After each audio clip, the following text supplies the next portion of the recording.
예, 오늘 형제자매님들과 함께 나눌 말씀 제목은 주님은 행동하는 베드로를 쓰셨다라는 제목입니다. 오늘은 이제 베드로에 대해서 조금 묵상을 해보면서 또 우리 삶에 적용을 해보고자 해요. 베드로, 뭐 너무너무 유명한 인물이죠, 베드로. 그래서 이제 베드로는 작은 돌을 뜻하는 단어입니다. 작은 돌이라는 개념이고요. 신약 성경에 당연히 나오죠. 총 155구절에서 나오는 굉장히 자주 가장 이제 신약 성경에서는 이름으로서는 예수님 다음으로 아마 제일 많은 구절에서 등장되는 인물일 겁니다. 베드로라는 말로만으로도 155구절이고요. 그의 또 다른 이름 게바라고 하죠. 게바 역시 이제 작은 돌인데 이것이 이제 아람어입니다. 이것으로만 쓰여진 게 또 6구절이 있고 또 그의 원래 이제 이름은요. 유대인 이름은 시몬입니다. 그것이 이제 정식 명칭이거든요. 그래서 이 시몬으로만 나온 게 14구절이에요. 그러니까 총 이 베드로에 대해서 언급하고 있는 구절이 무려 175구절이나 될 만큼 굉장히 많이 등장을 하는 인물이라는 것이죠. 그리스어로 이제 페트라라고 부르는 것이 이제 반석이거든요. 그런데 이제 흔히들 뭐 마태복음 16장에서도 이 반석에 위에 내가 내 교회를 세우겠다라고 하니까 그걸 베드로에게 말씀하시는 게 그가 베드로인 줄 알고 잘못 이해하고 있는데 그것이 아닙니다. 반석은 항상 페트라라고 하는 단단한 바위를 뜻하는 거고요. 거기서 파생되어져 있는 작은 돌을 뜻하는 게 이 페트로스, 지금에 보는 이 베드로라는 뜻입니다. 그것이 이제 작은 돌이죠. 그리고 이제 게바, 케파스라고 하는 게 이제 아람어로 불려지는 거고요. 시몬이라는 원래의 이름은 들으신다, 주님께서 들으심, 또 응답한다라는 그런 의미를 가지고 있습니다.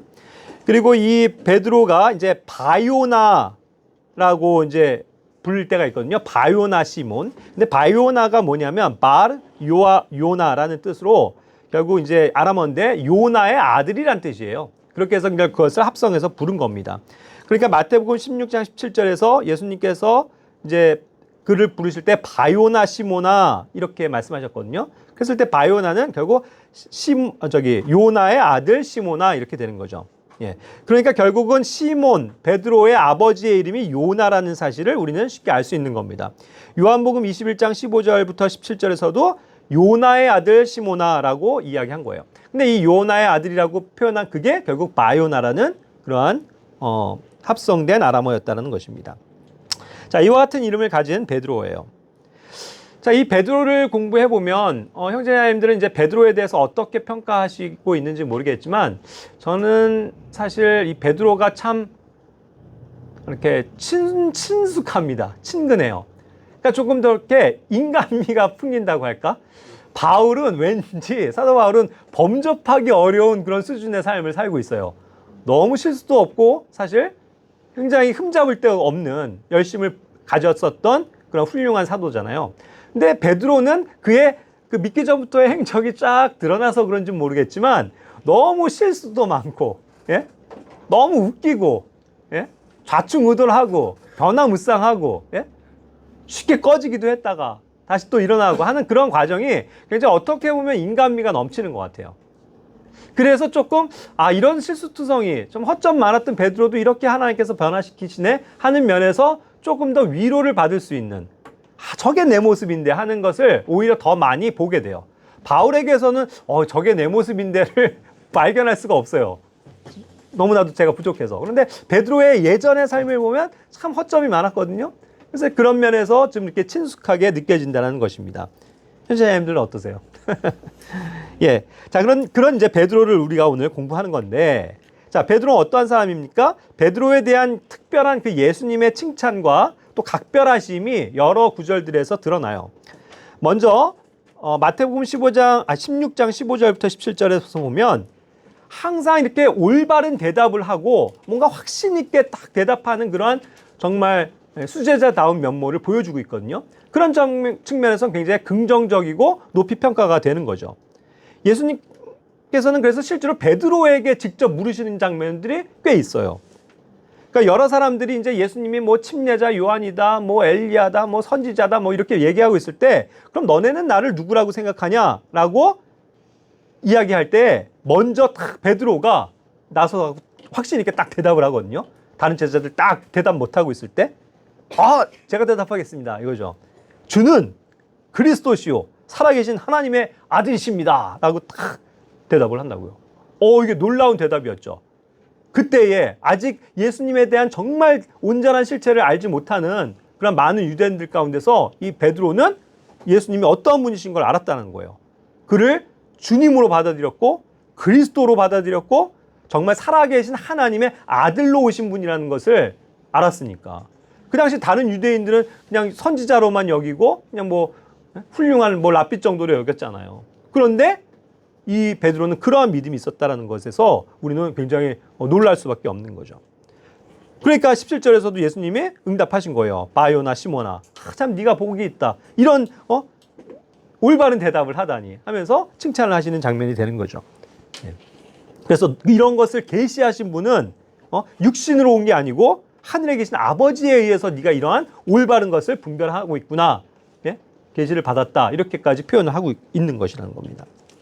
이와 같이 이제 대답에 있어서도 항상 앞서갔어요. 베드로는. 그죠? 또 한 구절이 있네요. 요한복음 6장 67절에서도 이제 많은 유대인들이 믿다가 막 흩어지고 있는 상황에서 야, 너네들도 이 사람들처럼 그냥 다시 돌아갈래? 가려느냐? 했을 때 또 베드로가 딱 즉각적으로 대답합니다. 뭐라고요? 주여, 영원한 생명의 말씀들이 주님께 있사온데 우리가 누구에게로 가겠습니까? 저희는 절대로 주님을 떠나지 않습니다.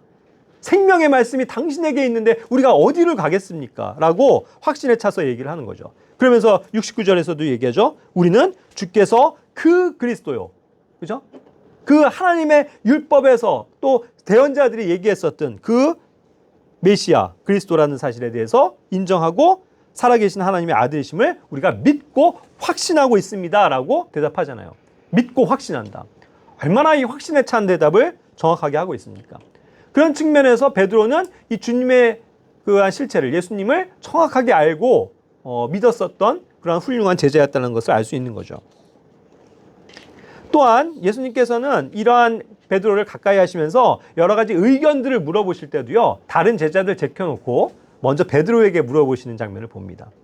이제 어떠한 사람들이 뭐 관세 문제 가지고 막 이렇게 시비를 거니까 시몬을 부르신 거예요. 베드로에게. 시몬아, 네 생각은 어떠냐? 그에게 생각을 물으세요. 그러면서 땅의 왕들이 누구에게서 관세나 공세를 걷냐? 라고 이제 물어보신다는 거죠. 그랬을 때 베드로가 역시 정확하게 대답합니다. 주님, 그것은 타인들에게서 받죠. 자식들은 받지 않습니다. 정확하게 대답을 하죠. 그러니까 예수님도 맞다. 그렇다면 자식들은 면제된다 하면서 이야기를 풀어가시거든요. 그러니까 항상 어떠한 주님과 가장 가까이에서 그분의 말씀을 잘 듣고 이해하면서 대답도 잘하고 또 예수님이 어떠한 의견을 물으실 때 제일 앞서서 탁 대답하고 정확하게 그러한 반응을 하는 가장 예수님의 앞에 있는 그러한 제자였다는 것이죠. 또 예수님께서는 어쨌든 이 베드로를 굉장히 각별하게 여기셨던 장면들을 이런 것에서도 볼 수 있는 것 같아요. 그의 소유물들을 사용하시거든요. 그의 소유물들을 사용하셨다는 건 결국 빌린다는 개념이죠. 그래서 성경의 원리는 하나님께서 누군가에게 무엇인가를 취해서 빌리신다고 하면 갚아주십니까? 안 갚아주십니까? 갚아주시죠. 반드시 2배로, 10배로, 100배로 갚아주실 분이라는 거죠. 그러니까 이런 것은 좋은 일이에요. 나의 소유가 주님께 쓰여지고 있다면. 그렇죠? 뭐 우리도 여기 지금 뭐 공간이 없어서 학원 건물에서 모이지만 이 건물이 이렇게 뭐 우리 강수자매가 얻은 사업장으로서의 의미만이 아니라 주님께 쓰여지고 있다면 얼마나 감사한 거예요. 주님께 보상이 있겠죠. 그죠? 그런 것들이라는 겁니다. 자, 그래서 마가복음 1장 29절에서도 봐도 예수님께서 어떠한 모임을 마치시고 시몬과 안드레, 형제죠? 그들의 집에 들어가셨다라고 표현하고 있어요. 그죠? 그냥 편하게 들어가시는 거예요. 거기서 밥 먹고 거기서 주무시기도 하고 했을 거예요. 그런 식으로 했을 때 뭐 주저함 없이 자신의 집을 내어드리는 그런 모습을 볼 수 있는 거죠. 누가복음 5장 3절에서도 배에 오르셔서 설교를 하실 때도 있는데 그때도 어때요? 그게 누구의 배였어요? 베드로의 배였다 이거죠. 베드로의 배가 또 이와 같이 귀하게 사용이 되네요. 또 그가 어부였기 때문에 뭐 여러 가지 뭐 고기도 잡고 뭐 저기로 건너가고 많이 했었잖아요. 그때 다 배들이 그럼 누구 배겠어요? 베드로 배, 아니면 요한과 야고보의 배. 예? 그 사람들의 배였을 거라고요. 그런 것들을 이렇게 즐겨 사용하셨다는 거죠. 예수님도요, 그렇게 빌리실 땐 마음이 편해요. 기꺼이 드리고자 하는 사람에게 빌리실 땐 주님도 마음이 편하실 거라고요. 근데 그냥 안 드리려고 그러고 그냥 이거 내 건데 주님 왜 제 걸 자꾸 쓰세요? 예? 그런 사람에게는 예수님도 불편하실 거 아니에요? 그럼 주님도 그래, 난 안 써. 난 네 거 안 써. 난 이렇게 나에게 즐거이 주는 얘 걸 쓸 거야. 이러시지 않을까요? 자, 어찌됐건 뭐 그러한 이제 모습들을 볼 수가 있습니다. 그리고 또 얼마나 각별하셨는지 그분의 가족사의 일에도 항상 관심을 가지시고 문제를 해결해 주세요. 마가복음 1장 30절에서 31절에 보면 그 시몬의 장모님이죠. 장모가 열병으로 앓아 누웠다고요. 그랬을 때 그녀에 대해서 이제 들으시니까 그냥 즉시 주님께서 거기로 가세요. 그래서 그녀의 손을 잡아서 일으켜 주셨다고 그랬죠. 그래서 즉시 열병이 떠나고 낫게 되고 그 장모가 역시 주님을 섬겼더라 이렇게 얘기하는 거예요. 그러니까 그 온 가족에게도 복음이 선포되고 주님과 가까이 하는 그런 가족으로서의 면모를 보여주죠. 나중에 그 서신서에서도 보지만 게바는 자기의 아내를 데리고 다녔거든요. 그러니까 믿는 사역에 있어서도 동행을 한 그런 훌륭한 믿음의 자매였다는 얘기죠. 그러니까 온 가족을 변화시키셨어요. 그만큼 주님께서는 이 베드로의 가족에 대해서도 각별하셨던 것 같아요. 또한 변화산 사건 아시죠? 주님께서 이렇게 그 영광스러운 그런 것을 받으시면서 증거를 얻고 또 몸이 변하시는 그러한 장면, 영광스럽게 변하시는 그런 것을 목격했었던 3명의 제자 중에 하나잖아요. 그 중에서도 항상 가까이 있었던, 가장 가까이서 주님을 일거수일투족을 목격했었던 그러한 제자. 그죠? 마태복음 17장 4절에서 볼 수 있습니다. 또한 이제 제자, 12제자 혹은 12사도 하면 항상 대표격이 누구예요? 이 베드로인 거예요. 우리도 다 주저함이 없죠? 그것이 성경에 기록하는 바이기 때문입니다. 마태복음 10장 2절에서도 제자들 또 사도들 이러한 사람들의 이름을 열거할 땐 항상 누가 먼저 나와요? 베드로가 나와요. 그래서 아예 그것을 대놓고 첫째 베드로다 그랬거든요. first예요, first.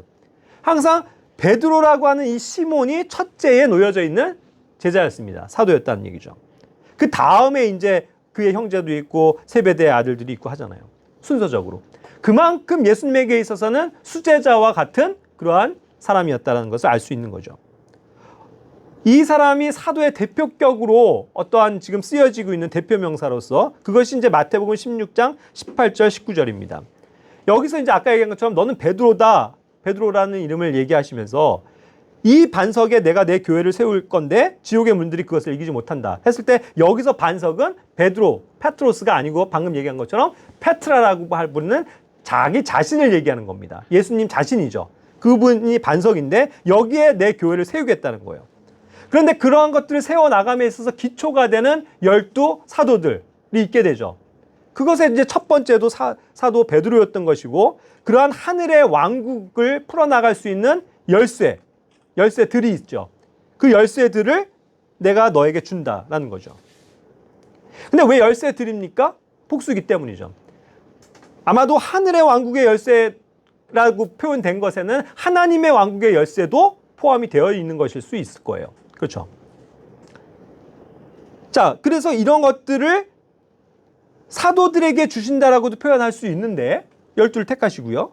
베드로에게 집중해서 말씀하시는 거예요. 내가 그것을 너에게 주겠다. 그러면 자, 이것은 상식적으로 베드로만 받은 겁니까? 그래서 나머지 사도들은 아무 상관이 없는 거예요? 그렇지 않았죠. 분명히 교회의 12기초는 이 12사도들이었습니다. 그러니까 그들을 다 지칭하는 것이긴 하지만 여기선 항상 베드로를 놓고 대표로 말씀하고 계시다는 거죠. 네가 나를 사랑하느냐? 그렇다면 내 양들을 먹이라. 이러한 교회에게 주시는 목양에 대한 어떠한 명령, 본문들 그것도 누구에게 주세요? 베드로만 하는 일입니까? 아니죠. 그런데 베드로에게 말씀하신다는 거예요. 그래서 항상 사도의 대표격이 늘 베드로인 것입니다. 그가 전체를 대변하는 그러한 사람이라는 것이죠.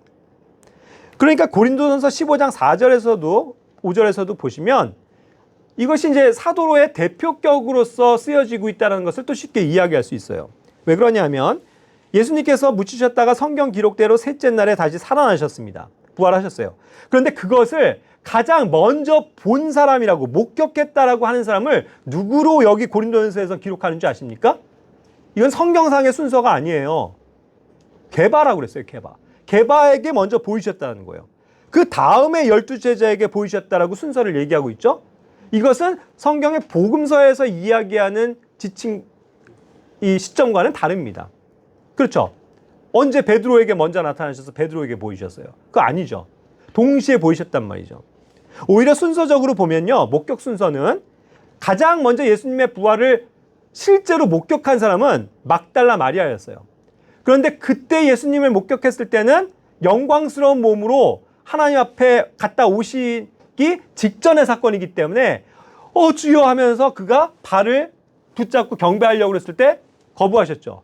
만지지 말라. 내가 아직 아버지께로 안 갔다라는 거죠. 그래서 그 부활하자마자 처음에 보이셨던 거는 막달라 마리아였어요. 그러고서 하늘로 올라가신 거죠. 그때 막 이 막달라 마리아는 이제 감격해갖고 막 제자들에게 알리러 달려갔을 것이고, 순간 하늘로 가셔서 그것을 부활하신 것을 주님께 하나님께 보이시고 다시 오신 거죠. 그래서 그 다음에 만난 게 누구냐면 실체적으로 여자들이에요. 함께 갔었던 막달라 마리아와 갔었던 여러 명의 여자들이 이게 나눠진 거예요. 막달라 마리아는 이제 그 제자들에게 먼저 보고하러 가게 된 거고. 그랬을 때 주님 하고 그들이 어떻게 돼요? 반갑게 그분의 발을 붙잡고 경배하고 있거든요. 여기선 발을 붙잡아요. 그렇다고 보면 뭡니까? 이미 그 부활하신 몸을 주님께서 하늘에서 보이시고 다시 내려오셨다는 증거가 되는 거죠. 그만큼 순식간이에요. 주님의 부활은 시공을 초월하는 거기 때문에. 그래서 여인들이 먼저예요. 그리고 그 다음 과정은 뭐냐면 그 제자들이 보기 전에 먼저 두 사람이 봤다고요. 그게 누구예요? 누가복음에 나와 있는 엠마오의 두 제자들이죠. 글로바라는 한 사람은 이름이 나오고 나머지는 안 나와요. 그런데 그들이 가다가 예수님을 만난 거죠. 그렇게 해서 감격에 젖어갖고 막 빨리 다시 예루살렘으로 돌아오는 거죠. 그래서 이제 제자들에게도 우리가 부활하신 주님을 봤다. 이때쯤은 벌써 뭐예요? 막달라 마리아도 증거해요. 여자들도 증거해요. 이 두 제자들도 증거를 한 거예요. 그런데도 제자들은 믿지 않았죠. 그런데 그 제자들 중에서 먼저 막달라 마리아의 보고를 듣고 진짜 하면서 막 한 걸음에 달려갔었던 두 명의 제자가 있었죠. 그게 요한과 베드로예요. 그런데 그들은 비어있는 무덤만 보고 야 이거 정말 안 계시네? 하고서 왔지 그들이 예수님을 목격한 건 아니었다는 거죠.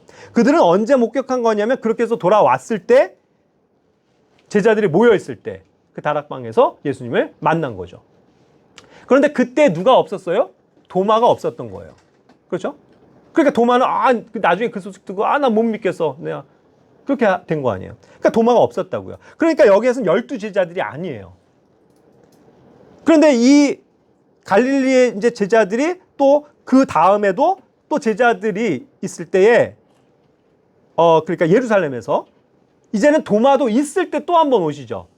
그러니까 도마도 있었으니까 이때만큼은 최소한 11명의 제자들이 다 있었다는 얘기겠죠. 그래서 이제 도마를 포함한 11명이 최소한은 있었을 거예요. 근데 여기에서도 그렇다고 보면 then of the 12 해서 12명이라고 얘기한 12제자라고 하는 게 안 맞아요. 그렇죠? 11명밖에 안 되잖아요. 그렇기 때문에. 그럼 그 중에 누군가가 하나가 있어야 12이 되기 때문에 이 고린도전서 15장 5절은 아마도 조금 다른 각도에서 보여지는 것일 겁니다. 제 생각에는 나중에 그것을 통합적으로 마티아가 선출된 그것을 기점으로 해서 12명이라고 표현을 할 수도 있는 거고, 또 혹은 지금 게바를 제외하고 12명이라고 본다면 제외하면 나중에 그 12명은 이제 그 10명에다가 베드로가 빠진 상태에서 엠마오의 두 제자도 있었잖아요. 그렇기 때문에 12명이 되겠죠. 그래서 그걸 합해서 그럼 12이라고 부르는 건가? 뭐 그런 어떠한 조금 추측은 해볼 수 있겠습니다만 어쨌건 순서적으로는 그것을 게바에게 먼저 보이셨다라는 말로 표현하고 있다는 거예요. 그럼 역시 제자들이 다 목격한 것에 대한 대표격은 누구라는 겁니까? 베드로라는 얘기예요. 그만큼 부활의 증인으로서의 기능에 있어서도 그 사도의 역할에 있어서 가장 대표적인 인물이 게바라는 것을 알 수 있는 겁니다.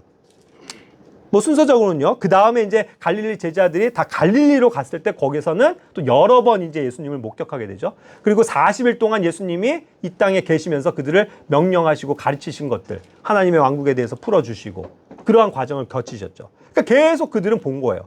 그런데 어떤 순간 복음서에선 기록하지 않지만 500명 정도의 형제들에게 단 한 번에 나타나셔서 보이셨던 그러한 물리적인 기적도 행하셨죠.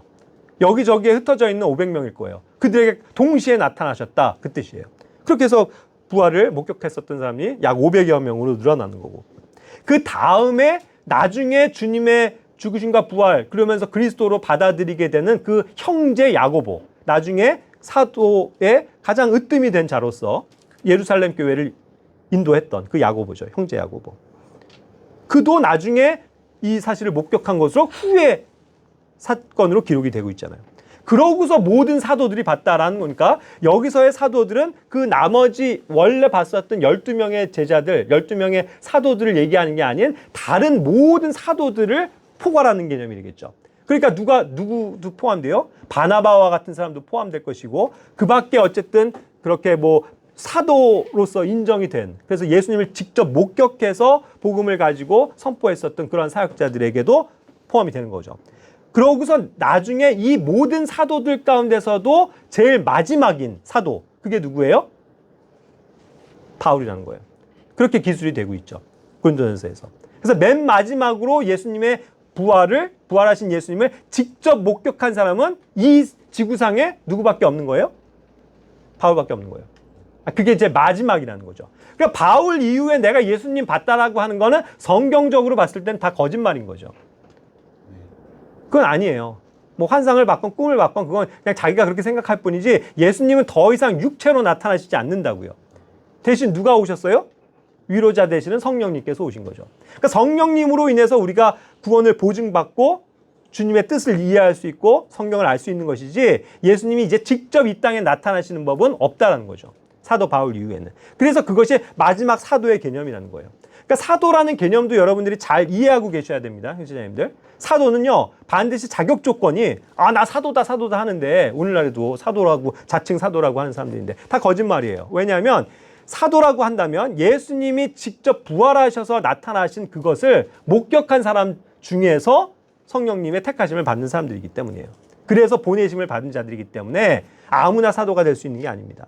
그래서 마지막 사도는 바울이었다. 그거죠.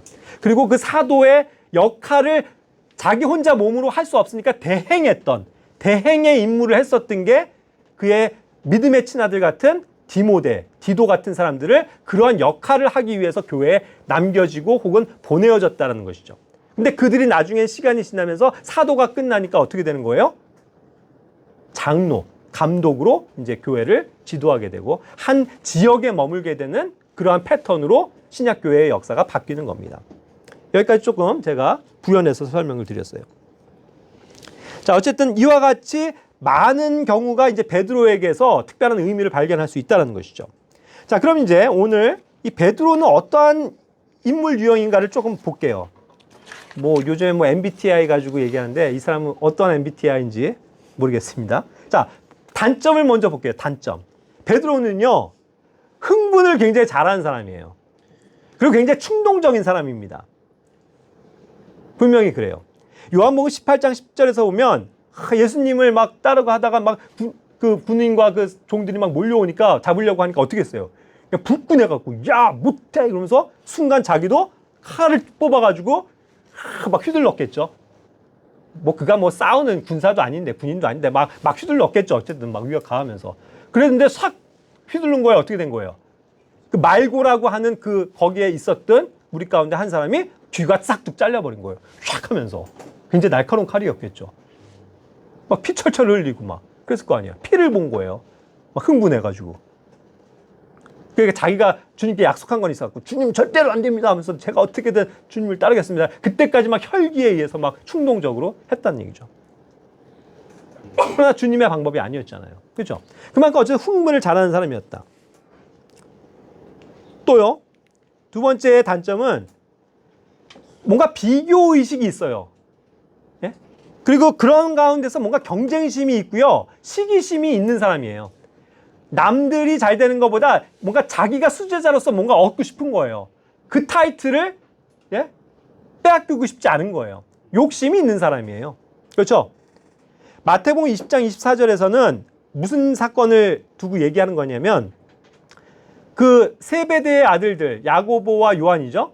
그들의 어머니가 와서 입김을 막 넣는 거예요. 예수님 무엇을 구하느냐. 우리 아들들이요 당신의 왕국에 임하셨을 때 우리 아들들이 좀 제발 한 자리 좀 얻게 해주십시오. 하나는 우편에 하나는 좌편에 예? 영의정 좌의정 자리 좀 주십시오. 왜냐하면 이거 하늘의 왕국은 물리적인 왕국이니까요. 그들이 기다렸던 왕국은 이스라엘의 회복이었으니까요. 그렇죠? 그러니까 진짜 예수님 당신 따라가면 우리 아들들 좀 한 자리 좀 주십시오. 청탁을 한 거죠. 그러니까 그냥 어떻게 돼요? 베드로를 위시로 해서 나머지 제자들이 막 불끈하는 거죠. 막 격분을 해가지고 야, 미리 저렇게 손 쓰고 있어? 뭐 뇌물 갖다 준 거 아니야? 그러면서 막 그냥 막 시기하고 질투하고 막 깎아내리고 자기들도 막 흥분하는 거잖아요. 뭔가 그런 가운데 있어요. 그런 구도 가운데 있다고요. 이들 제자들이. 근데 베드로는 안 그랬겠냐고요. 항상 앞서가는 사람이었는데. 그러니까 10명이라고요. 요한복음 13장 24절에서는 항상 자기보단 또 다른 사람들 어떻게 될까? 요것도 그러니까 신경을 많이 써요. 예? 예수님이 이제 만찬 가운데서 예? 결국 이제 그 자기를 배반해서 팔자가 있다고 하시니까 그 요한한테 갖고 요한 저기 예수님 품에 앉아 계세요. 이렇게 뭐래요? 고갯짓이라고 그랬잖아요. 고갯짓 아시죠? 야, 물어봐. 뭐 이런 식이겠죠. 예? 그래갖고 그게 누군지 좀 물어봐 빨리. 궁금해서 못 견디는 거예요. 막 예? 그게 왜냐면 또 중요하거든요. 그래야 뭔가 이 사람은 떨어져 나가고 자기는 살고 예? 그런 심리. 그런 부활하신 이후에 예수님이 부활하신 이후에 요한복음 21장 사건에서도요 여전히 늘 사람에게 관심이 많아요. 내가 주님 사랑합니다 해놓고도 자기의 가장 가까이서 있었던 자기가 오른팔이면 왼팔이나 마찬가지인 요한 항상 경쟁의 구도거든요. 항상 예수님께 사랑을 받는 제자였거든요. 그러니까 못마땅했겠죠. 그러면서도 몰라요. 뭐 어떤 심리인지 모르지만 어쨌든 관심을 갖는 거예요. 주님, 그러면 저는 그렇게 되는데 얘는 어떻게 돼요? 얘는요? 얘는 저보다 나아요? 얘는 몇 번째예요? 뭐 그런 거에 관심을 갖는 거죠. 자기가 할 일에만 열심히 하면 되는데 온통 다른 사람들은 어떻게 될까에 대해서 관심이 많은 사람이에요. 그런 면에서 시기심도 있는 사람이었을 거라는 거죠. 추측해 보건대. 그렇죠? 자, 또 세 번째 단점이 있습니다. 그게 이제 잘난 척하기를 좋아해요. 나서기 좋아합니다. 오지랖이 넓은 사람이에요. 그리고 또 뭐예요? 늘 잘난 척하면서 자신만만한 거예요. 이제 어느 정도 막 예수님이 이렇게 자기에게 먼저 물으시고 데리고 다니시고 하니까 어떻게 돼요? 우쭐대죠. 역시 이 열둘 중에서는 내가 최고야. 이런 마음 가지고 안 따랐겠냐고요.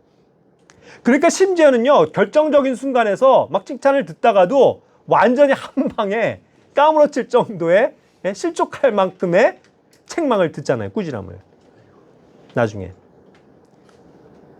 나중에 막 사탄아 물러가라 이렇게 주님께서 표현하세요. 근데 어떠한 일을 가지고 했어요? 굉장히 이게 교만해진 거죠. 이 잘난 척이 아주 도에 그냥 넘어선 겁니다. 그가 어떻게 했어요? 예수님에 대해서 22절에 베드로가 막 주님이 이제 그러한 주님의 길을 가셔야 된다고 하니까 죽음을 예고하니까 그분을 붙잡고 주님 가려고 하는데 딱 붙잡는 거야. 주님, 예수님 당신 못 가요. 어딜 가려고 그래요? 딱 붙잡고 또 붙잡았다 그러고 뭐라고 그랬어요? 그분을 꾸짖기 시작했다 그랬어요. 꾸짖었다. 예수님을 꾸짖었다고요. 제자가 스승을 꾸짖었다고요. 예수님 딱 정색을 하면서 못 가요. 예수님 그럴 수 없죠. 그 일 절대로 임하지 않습니다. 제가 장담해요.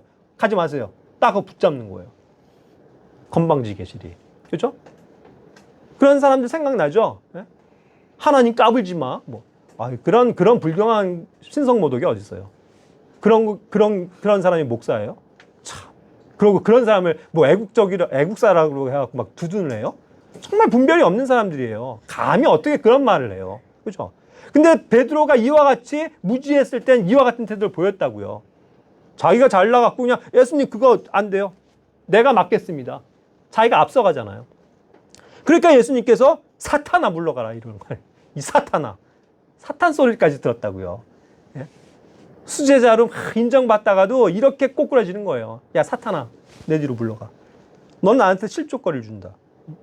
네가 하나님에게서 나는 건 좋아하지 않고 사람에게서 나는 그런 사람에게 나는 일들만 육신적인 것만 좋아하고 있구나. 너 내 뒤로 물러가라. 얼마나 또 호되게 꾸지람을 받는 겁니까? 이와 같은 베드로였어요. 그런데 이 사건이 더군다나 웃기는 건 뭔지 아세요? 이렇게 막 나서는 이 시점이 바로 이 22절 직전 상황은요. 18절 19절에서 그 말씀 아까 본 거 너는 베드로다. 그러면서 이 반석 위에 내가 교회를 세울 것이고 내가 하늘의 왕국의 월세들을 너에게 줄 것이다. 하늘에서 네가 땅에서 묶으면 하늘에서도 묶이고 땅에서 풀면 하늘에서도 또 풀 것이다 할 정도의 권능을 그에게 탁 주시는 장면의 직후의 사건이라고요.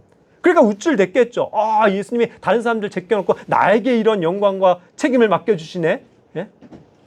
그만해서는 안 돼요 우리. 아 나에게 애시는 사역에 그걸 맡겨주시다니 그만하면 안 됩니다. 내가 여기에 이제 팀장이야 뭐 그런 거 안 돼요. 그냥 우린 똑같은 겁니다. 다만 그런 기능을 위해서 그 사람은 그 사람을 부르실 뿐이죠.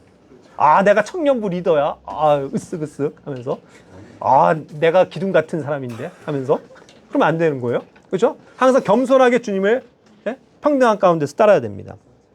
자 어쨌든 그와 같이 그러한 사건들 이후에 우쭐대고 교만하다가 보니까 이게 하늘 높은 줄 모르고 까불잖아요. 사실 주님 앞에서 우리가 그럴 수 있다고요. 그러니까 정말 낮아져야죠. 항상 겸손해야죠. 항상 주님이 하시는 말씀을 들어야죠. 우리가. 그죠? 그리고 요한복음 그 다음에 이제 마태복음 26장 33절부터 35절에서도요. 또 얼마나 이가 정말 또 그 나서기도 좋아하고 잘난 척도 하고 자신만만했으니까. 결국 다른 사람들이 다 이제 이렇게 해서 자신이 주님의 길을 간다고 했을 때 다른 사람들은 다 부인할지언정 저는 그렇지 않습니다 하면서 막 주님 앞에 호언장담을 했잖아요. 전 절대로 안 그래요. 다른 사람들은 몰라도 주님 저 아시잖아요. 제가 누굽니까? 저 베드로입니다. 저는 주님 절대로 부인 안 하고 저는 주님 곁을 떠나지 않아요. 제가 평생 주님 섬기겠습니다. 이렇게 많은 그리스도인들이 얘기는 하죠. 근데 어느 순간 보면 나가 떨어져 있어요. 베드로가 그런 거예요. 그렇게 얘기했던 거 아닙니까? 그랬을 때 예수님이 웃기지 마라. 넌 아직 네 자신을 모른다. 수탉이 울기 전에 네가 날 3번이나 부인할 거야. 그랬더니 뭐라 그래요? 아 이게 무슨 말씀이에요? 막 화를 내는 거죠. 내가 주님과 함께 죽을지언정 어떻게 제가 주님을 부인합니까? 전 부인 안 해요. 단호하게 얘기했다고요. 그럼 다른 제자들도 마찬가지로 그렇게 대답은 하죠. 근데 어떻게 됐어요? 실제로 그렇게 되잖아요. 자신은 육신을 의지했다가는 항상 이렇게 큰 코 다칩니다. 그렇죠? 그러면서 또 요한복음 13장 37절에서도 뭐라 그래요? 이런 상황에서 이제 부연한 건데 주여 어찌해서 내가 지금은 주님을 따를 수 없습니까? 내가 주님을 위해서 내 생명을 내놓겠습니다. 이런 각오가 있었다고요. 자기 생각엔. 내가 주님을 위해서 생명까지는 내어둘 수 있는 사람인데 주님 섭섭하게 저에게 3번이나 부인한다고요? 아 어떻게 주님이 저를 모르고 그런 말씀을 하실 수 있습니까? 이렇게 장담해요. 근데 우리의 모습이잖아요. 우리는 이렇게 한순간 무너져 버릴 수 있는 사람들이라는 것을. 그렇죠? 자, 4번째 그의 모습을 봅시다. 굉장히 즉흥적이에요. 그리고 굉장히 단순합니다. 그런데 이제 단순하다는 표현은요, 잠언에서도 보시면 알지만 이 심플하다는 개념은 2가지 측면을 항상 내포해요. 긍정적인 영역에서 단순하다라는 건 좋은 거고요. 부정적인 영역에서는 조금 단순하다는 게 어리석다라는 뜻으로도 쓰이죠. 근데 여기서는 조금 그런 면에서 한번 생각을 해보잔 말이에요. 요한복음 13장 8절 9절에서 보면 얼마나 즉흥적이고 단순한지. 예수님이 이제 발을 씻기시잖아요, 제자들. 그랬더니 주님 이거 왜 그러세요? 제가 주님을 섬겨야지 왜 주님이 저를 섬기신단 말입니까? 그렇게 하지 마세요. 절대로 그렇게 못합니다. 하고 또 여기서 막아서요. 그랬더니 예수님이 뭐라고 하세요? 아니다 베드로야. 이번엔 혼내시지 않았죠. 내가 너를 씻어주지 않으면 내가 너와 함께할 몫이 없어. 그랬죠. 그러니까 또 베드로가 어떻게 돼요? 그래요? 그러면 제 머리도 좀 씻겨주세요. 발만 말고. 또 이렇게 나와요. 굉장히 막 돌변하는 거죠. 그냥 되게 즉흥적으로 대답하고 막 행동하고 하면서 되게 단순하게 그냥 이해하고 그래갖고 그럼 머리도 좀 씻겨주실래요? 하면서 또 살살살살 그런 모습을 또 보여준다는 얘기죠. 이제 굉장히 재밌어요. 그런 면에서. 어떻게 보면 아까 얘기한 것처럼 인간미가 우리가 같은 육신의 연약감을 가지고 있는 그런 인간미가 철철 넘치지 않습니까? 실수성에. 자, 그런데 오늘 이제 얘기하고 싶은 건 뭐냐면 하지만 베드로는 그만큼 장점이 많았었던 사람이라는 거예요. 자, 어떤 겁니까? 장점. 베드로의 장점은요. 하나로 요약하자면 즉시 행동하는 사람이라는 거예요. 이것이 긍정적으로 작용할 수도 있습니다. 첫 번째는 그래서 행함과 실천에 대해서 주저함이 없는 사람이라고도 표현할 수 있는 거예요. 마태복음 4장 19절 20절 예전에 봤는데 예수님이 말씀하시죠. 나를 따라와라. 나를 따르라. 내가 너희를 사람들을 낚는 어부가 되게 하겠다. 한 말씀 하시니까 어떻게 돼요? 네! 하고 즉시 그냥 배들, 그물 버려두고 주님을 따르잖아요. 즉각 행동에 나서잖아요. 생각을 안 하잖아요. 그렇죠? 주저함이 없잖아요. 네. 바로 따라간다고요. 이런 모습이 얼마나 멋있습니까? 마태복음 19장 27절에서도요. 그가 그래서 그것을 돌이켜 봤을 때 얘기하는 건데 보십시오 주님. 우리가 모든 것을 버리고 주님을 따랐지 않습니까? 그렇다면 우리가 무엇을 얻을 수 있을까요? 라고 구체적으로 물어보는 거예요. 주님을 위해서 이렇게 모든 걸 버리고 따랐을 때 보상이 뭐죠? 우리도 관심 갖는 게 그거잖아요. 우리가 주님을 위해서 우리의 것을 버리고 주님을 따랐을 때 주님, 우리가 하나님의 왕국에서 무엇을 얻습니까? 관심 있잖아요. 그런데 어쨌든 그는 모든 것을 버렸다고 표현하고 있다는 거예요. 모든 것을 버렸다고요. 가족도 버렸어요. 아내도 버렸어요. 아버지 버렸어요. 장모님 버렸어요. 집 버렸어요. 배 버렸어요. 다 버리고 따랐다니까요. 아까워하지 않았어요. 그거 걱정하지 않았다고요. 그러니까 얼마나 행함과 실천에 있어서 주저함이 없는 사람입니까? 그게 이제 장점이에요. 또한 누가복음 5장 4절부터의 말씀으로 보면 그가 이제 이렇게 밤새 고기를 낚으러 갔는데 베테랑이잖아요. 근데 아무 소득이 없었어요, 이날은. 너무 오늘 안 잡히네. 운이 없네. 이렇게 생각하고 있겠죠. 그랬을 때 예수님이 뭐라고 하신 거예요? 자, 거기 우편에다가 그물을 던져라. 그랬을 때 뭐라고 그래요? 그가 베테랑이니까 예수님 무슨 말씀하시는 거예요? 제가 여기 그냥 태어날 때부터 저는 고깃잡이 어부입니다. 베테랑인 저에게 이거 오늘은 뭔가 안 잡히는 날이에요. 안 돼요. 그러면서 돌아와요? 아니잖아요. 뭐라고 대답합니까? 우리가 밤새도록 수고했어도 아무것도 잡지 못했습니다.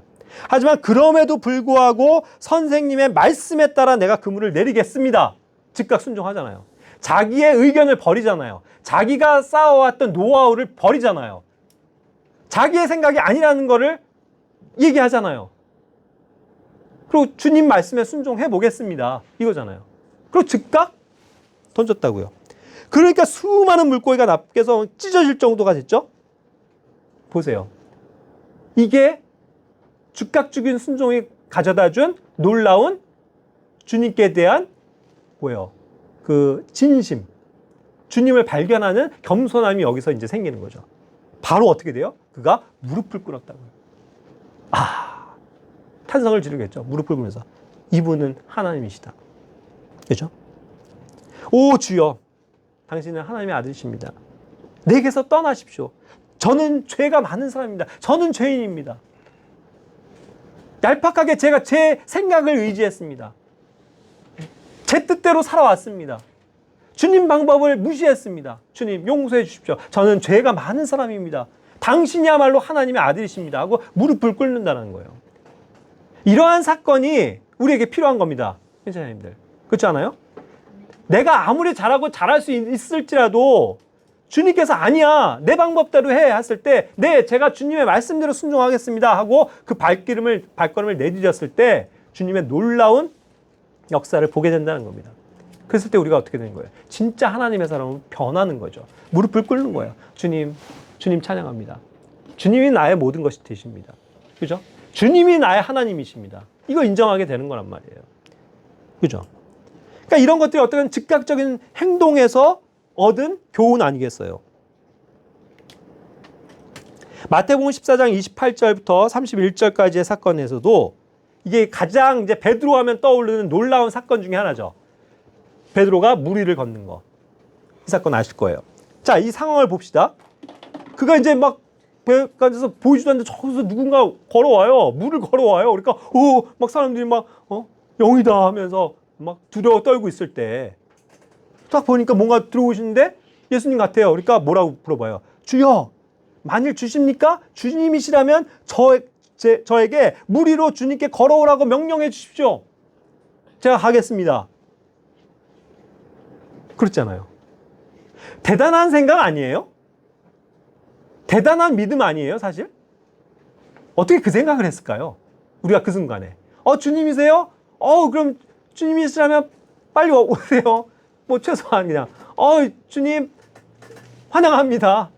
그 정도는 우리가 할 수 있을 것 같은데 자기네 인간의 한계를 지금 넘어서는 생각을 하고 있잖아요. 믿음을 발휘하잖아요. 주님이시라면 내가 이 무리를 걸어서 당신에게 가게 해주십시오.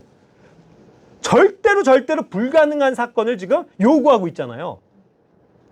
반대로 보세요. 우리가 저 하늘에서 하나님 만나 하나님 주님이시라면 저에게 지금 날아가서 당신을 지금 뵙고 오게 해주십시오. 날아가게 해주십시오. 이거랑 똑같은 거잖아요. 말이 안 되잖아요.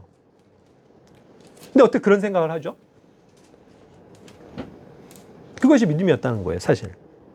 자, 그랬을 때 예수님께서 아니야, 네가 짓게 뭐 이러지 않아요. 주님께서 그걸 굉장히 귀하게 여기셨다고요. 그래서 그래 와라 응답하신 거예요. 그러니까 베드로가 어떻게 됐어요? 자, 여기까지는 했다가도 아차, 내가 잘못 생각했네. 야, 내가 여기 물을 어떻게 나 들어가면 빠지는데. 이 생각하면서 아니에요 주님, 제가 잘못 말했습니다. 그냥 오세요. 이렇게 주저했어요? 네 주님 하고 기뻐갖고 발을 탁 배에서 떨어서 물 밖으로 물을 밟았단 말이에요. 믿음으로. 자, 하자마자 어떻게 돼요? 우리 물리학적으로는 빠지죠.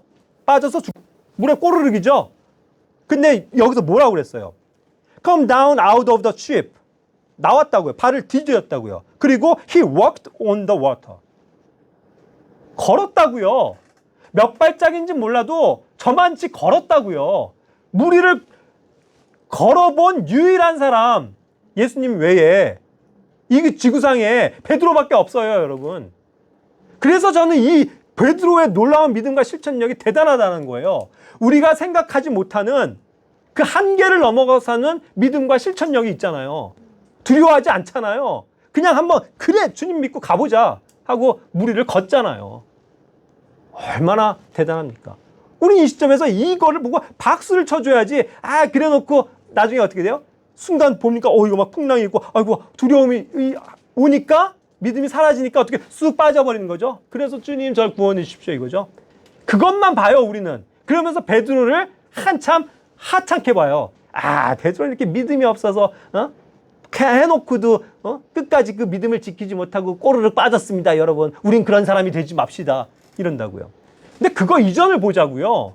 우리가 상상할 수 없는 믿음을 발휘하잖아요. 그리고 그것을 실천하잖아요. 무서워하지 않잖아요. 전 이런 베드로가 멋있다는 거예요. 까짓 거 한번 빠져보더라도 실패하더라도 몇 발짝이라도 걸어봤으면 그죠? 그거예요. 우리가 몇 발짝이라도 한번 성공적인 한번 믿음을 발휘해 보자고요. 그거 얘기하는 거예요. 그렇죠? 그랬을 때 주님이 도와주세요. 믿음이 적은 자야. 왜 그랬니? 하면서 즉시 손을 잡아서 일으켜 주신다고요. 그러니까 주님이 항상 우리를 구원해 주세요. 그러니까 두려울 거 없는 거예요. 주님께 손을 벌리고 주님을 의지하고 발걸음을 내디디면 된다는 것이죠. 또한 그는 얼마나 이렇게 주저함이 없는 사람인지 행동에 있어서. 그 마지막에 이제 부활의 그 사건을 듣고 아까 얘기한 것처럼 베드로와 요한이 따라간 겁니다. 막 뛰어갔어요. 근데 요한이 달리길 잘했어요. 요한이 훨씬 먼저 갔다고요. 그리고 베드로는 뒤쳐졌어요. 그런데 요한은 어땠어요? 그 돌무덤이 열려있는데 거기까지 가고 들어가진 못하는 거예요. 왜? 무서우니까. 여자들도 들어갔는데 남자가 그죠? 근데도 남자도 혼자 있으면 무섭잖아요. 무덤에 들어간다는 게. 그리고 주저주저하고 어떻게 된 거지 하고 거기서 기웃기웃거리고 있을 때 베드로는 늦게 왔지만 헐레벌떡하면서 주님 하면서 그냥 들어가는 거예요. 안으로. 예? 요한한테 야 이거 어떻게 됐어? 물어보지도 않고 그냥 직행이에요. 들어가요. 그러고서 살펴보는 거죠. 진짜 안 계시네. 야 이거 어떻게 된 거지? 하면서 놀라우면서 나오는 거죠. 그죠? 두려움이 없어요. 잠깐도 멈추지 없다고요. 잠깐도 쉬지 않아요. 그냥 늦게 오긴 했지만 그냥 꾸준히 가는 거예요. 그럼 반면 요한은 뭐예요? 빨리는 왔죠? 그런데 가서 그 다음에 의심하고 뭔가 어떻게 된가? 주위를 살피고 머뭇거리고 있다는 거죠. 그런 면에선 베드로는요, 성향이 뭐예요? 돌진이에요. 항상 돌진. 전 그래서 이 베드로가 좋아요. 멋져요. 뭔가 그냥 하고자 하면 그냥 끝까지 가는 거. 그런 성향. 두 번째는 또 어떤 것들이 있습니까? 아까 즉각적이고 이제 단순한 거를 이제 부정적인 걸로 봤다면 이제는 좀 긍정적인 영역에서도 생각해 볼 수 있다는 거예요. 요한복음 21장 3절에서도요. 이제는 뭐 할 일이 없으니까 또 그냥 즉각적으로 반응해요. 이 사람은 가만히 앉아있지는 못하는 성민 것 같아요. 야, 우리 가만히 좀 있으면서 어떻게 될까 좀 보자. 뭐 기도하자. 뭐 이거보다도 일단은 그냥 예? 그냥 나가는 거예요. 난 고기 잡으러 갈게. 그러면 또 사람들이 불안하니까 이 사람 따라서 우르르 나도 갈게 해서 다 따라가는 거예요. 그냥 즉각적이긴 해요. 그런데 이제 그렇게 해서 즉시 배에 이제 올랐는데 아무것도 잡지 못했다는 거예요. 여기서도 이제 사건이 터져요. 그죠? 그랬을 때 또 예수님이 거기다 던져봐라 했더니 딱 던져서 물고기를 낚죠. 무려 153마리. 이것이 베드로와 연관이 있는 숫자입니다. 그죠? 그랬을 때 그가 이렇게 잡히는 걸 보고 예전의 사건을 생각한 거죠. 예수님이다. 저기서 멀리서 그걸 던져봐라 했던 게 그냥 동네 사람 누군가라고 생각했었는데 던져서 이 많은 걸 낚고 보니까 그때 나에게 행해 주셨던 그 예수님 저분이시구나 한 거죠. 그러고서 예수님 저에게 명령해서 바다를 또 걷게 해 주십시오. 제가 이번만큼은 믿음을 발휘하겠습니다. 뭐 일단 이러진 않았어요. 어떻게 했어요? 주님이시다 하니까 그냥 기뻐가지고 어떻게 하는 거예요? 옷을 그냥 벗고 다이빙 풍덩. 예? 그래서 바다로 뛰어들어서 누구보다도 먼저 주님께로 나아가는 거죠. 물고기 관심 있는 거예요? 나머지 사람들은 물고기 관심 있었어요. 그래서 다 그것을 걷어가지고 오죠. 그래서 바깥으로 나와서 153마리인지를 확인하는 거잖아요. 근데 베드로는 그게 관심이 없다고요. 이 세상 일들, 세상에서 얻은 재물, 이거 관심 없다고요. 오로지 이것을 행하시는 분이 예수님이라는 걸 알았을 때 그 믿음, 그 능력, 그거 믿고 그냥 주님이시다 하고 그냥 기뻐갖고 바다를 뛰어드는 거란 말이죠. 돌진하는 거라는 거죠. 주님께로 가까이 가는 겁니다. 이런 베드로 얼마나 멋있습니까? 또 세 번째로 실패를 두려워하지 않는 사람이에요. 결국 실패를 겪고도 다시 일어나는 사람이라고 볼 수 있는 겁니다. 결국 실패와 실수를 통해서도 교훈을 얻고 다시 일어나는 사람, 그 가장 본보기가 되는 사람 누구예요? 베드로예요. 아시잖아요.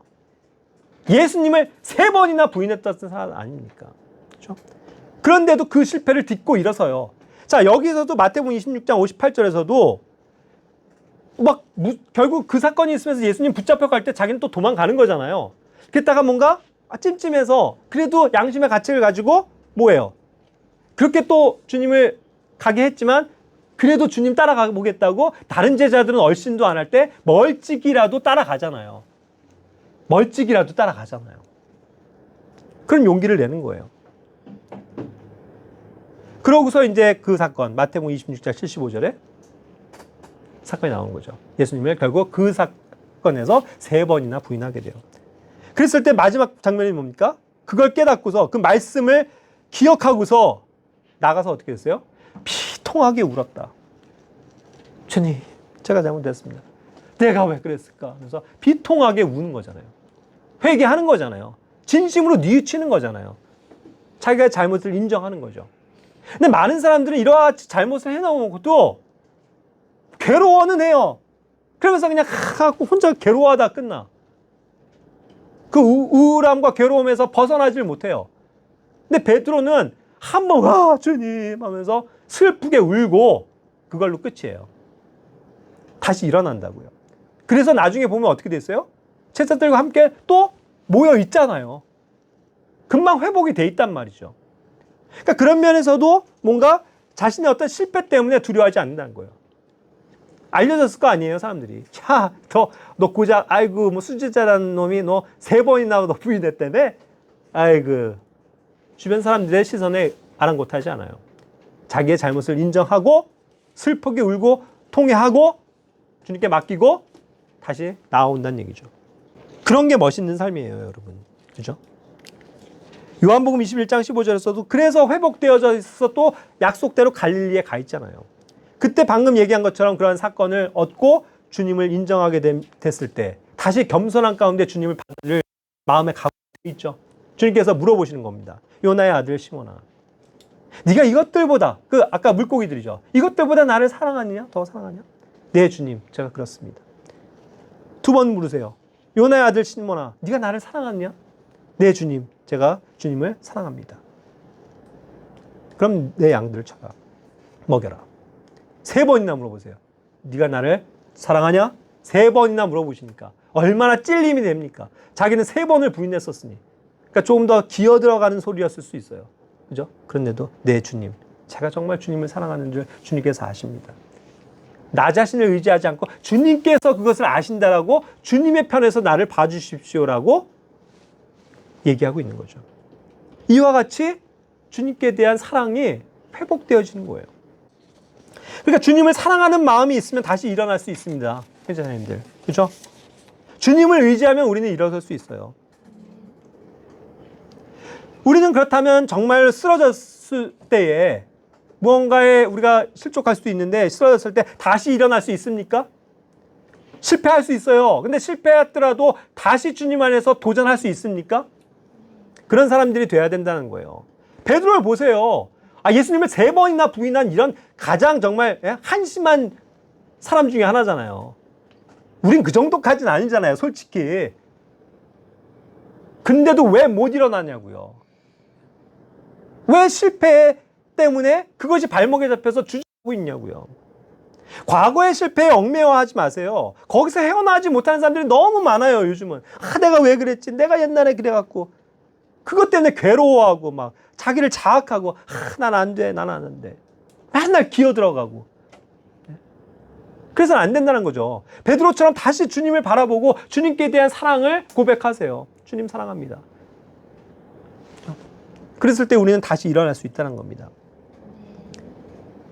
베드로는요, 갈라디아서 2장 11절에 보면 그렇게 해서 주님의 사도로서, 으뜸가는 사도로서 일할 때도 사실 또 실수할 때도 있었어요. 그가 외식에 빠져가지고 유대인들이 온다고 하니까 이방인들이랑 교제하다가도 싹 유대인들로만 싹 분리를 시켜버렸죠. 그래서 그걸 보고 바울이 대면해가지고 책망했다고요. 아까 사도 중에 맨 마지막이 누구라고요? 바울이라고요. 맨 첫째는 누구라고요? 베드로라고요. 제일 끝에 머리에 있는 제일 말단이 제일 있는 수석한테 책망하는 거예요. 베드로 형제님, 당신 왜 그럽니까? 왜 이렇게 외식하고 이방인들을 실족하게 만듭니까? 당신은 유대인답게 살지 않으면서 무슨 유대인에게 사역을 한단 말입니까? 이렇게 책망을 하는 거죠. 그랬을 때도 불끈하고 이게 감히 나이도 어린 게 내가 누군데 감히 이러지 않았어요. 겸손하게 그걸 받잖아요. 그죠? 베드로는 그런 사람이라고요. 자신의 책망을 듣는 거 겸손하게 받아들여요. 자신의 실패에 연연해하지 않는다고요. 그게 멋있는 사람인 거예요. 그렇기 때문에 마지막으로 부활과 성령님의 능력으로 변화된 베드로의 모습을 봅시다. 사도행전 2장 14절에서도 베드로가 이제 주님의 그러한 부활의 능력을 경험하고 성령님의 충만함을 가졌을 때는 모든 사람들에게 누구보다도 앞서서 소리를 높여서 복음을 선포하는 사람이 되어 있고, 사도행전 3장 6절처럼 예수님의 이름으로 기적을 일으키고, 그래서 사도행전 5장 15절에서도 그러한 현상들이 나오죠. 사도행전 4장 8절에서도 성령님으로 충만해서 백성들을 모아놓고 담대하게 주님의 말씀을 외치고, 사도행전 12장 5절에서 베드로가 감옥에 갇혔을 때에도 그때처럼 예수님을 부인하고 예? 풀려 나오는 그런 게 아니고 타협하는 게 아니고 끝까지 믿음을 가지고 지켜나갈 때 주님께서 그를 풀어주셨다고요. 그와 같이 능력 있는 그러한 삶으로 우뚝 서서 그렇죠? 이 이스라엘의 12사도들의 으뜸으로써 이스라엘의 모든 교회들을 예? 세우고 양들을 먹이는 그러한 놀라운 사도의 역할을 하늘의 왕국을 진짜로 풀어가는 그러한 기초가 되었던 것이죠. 그러니까 여러분 우리가 실패할 수 있습니다. 베드로처럼요. 하지만 그러한 과거의 실패에 연연하지 마세요. 뒤를 돌아보지 말자라는 겁니다. 그리고 많은 사람들이 그래서 뭔가 실패하면요 위축이 돼요. 아 내가 저번에도 한번 실수했는데 내가 이번엔 못할 것 같은데 용기를 못 내요. 재도전을 못 해요. 그러지 말자라는 겁니다. 소극적으로 행하지 말고 소심하게 행하지 말고 직접 행동을 하세요. 주님을 믿고 주님을 신뢰하는 용사답게 또 남자답게 행해야 된다는 것입니다. 이 남자답게라는 고린도전서 16장 13절의 말씀은 자매님들에게도 해당되는 거예요. 그리스도인들이라면 남자다워야 돼요. 남자답다. 근데 여기서 말하는 믿음에 굳게 서서 남자답게 행동하고 강건한 사람이 된다는 건 뭘 의미합니까? 이건 여자다움과 다른 거라는 거예요. 여자들은요, 그래서 아까 얘기한 것처럼 뭔가 이렇게 주저주저하고 소극적이고 나서지 못하고 원래 그래요. 여자들의 성향이. 제가 그걸 뭐 차별을 하고 그런 게 아니라. 그죠? 여자들이 그래서 되게 예민하다고요. 그렇지 않습니까? 그래서 뭔가 그걸 툴툴 털어놓고 재도전하는 것이 예? 남자들보다 약해요. 그런 면에서 자매님들도 마찬가지입니다. 남자다워 주셔야 돼요. 그리고 남자들이라면 여기 계신 형제님들이라면 진짜 말 그대로 남자다워야죠. 목소리도 우렁차고 크고 맨날 죽어 기어가는 소리로 주님 그냥 창기의 연약함만 얘기하는 게 아니고 남자답게 강하게 예? 서서 말씀을 선포하고 예? 기쁘게 외치고 찬양하고 기도도 큰 소리로 하고 그죠? 그런 게 남자다운 거라고요. 야, 너 예전에 그런 실수했잖아. 그랬을 때, 아, 그랬지. 내가 그때는, 그렇게 실수했어. 하지만 이제 정말 주님 안에서 다시 새 힘이 없고, 나 다시 시작할 거야. 이게 남자다운 거죠. 제발 좀. 예? 그런 남자다움으로 패기 있게 주님의 일들을 합시다. 예? 그게 주님이 원하시는 거예요. 우리 모두에게. 그래서 오늘 이런 베드로의 모습을 통해서 연약한 나 자신을 발견했으면 좋겠고, 또 그러나 그 연약함을 그냥 그걸 과거로 두고, 다시 주님 바라보고 힘있게 전진하는 우리 모든 깨어있는 교회의 성도들이 되었으면 좋겠습니다. 예, 기도하고 마칠게요.